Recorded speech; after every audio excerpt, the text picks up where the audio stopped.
Salary کو salary کیوں کہا جاتا ہے، ہم اس ویڈیو میں آپ کو بتائیں گے۔ دنیا میں ایک وقت ایسا بھی گزرا ہے جب نمک یعنی سالٹ کو کرنسی کی حیثیت حاصل تھی اور لوگ نمک کی ڈلیاں دے کر کھانے پینے کی اشیاء خریدا کرتے تھے۔ اس دور میں نمک کی اہمیت اس قدر بڑھ گئی کہ چین کے بادشاہ نے 2200 قبل مسیح میں نمک پر باقاعدہ ٹیکس عائد کر دیا۔ یونان کے تاجر نمک کے بدلے غلاموں کی تجارت کیا کرتے تھے۔ روم کے بادشاہ جولیس سیزر اپنے فوجیوں کو نمک کی صورت میں تنخواہ دیا کرتے تھے۔ ہندوستان میں نمک کے بدلے ہاتھی خریدے جاتے تھے۔ ہم لوگ انگلش میں تنخواہ کو سیلری کہتے ہیں۔ اس کا نمک کے ساتھ گہرا تعلق ہے۔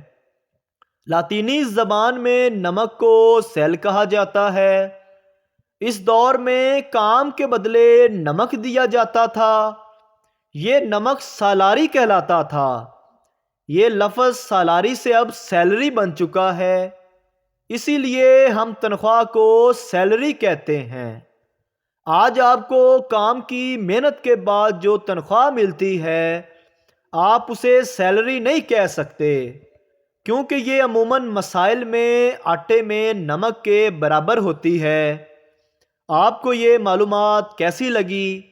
کمنٹ کر کے ضرور بتائیے گا۔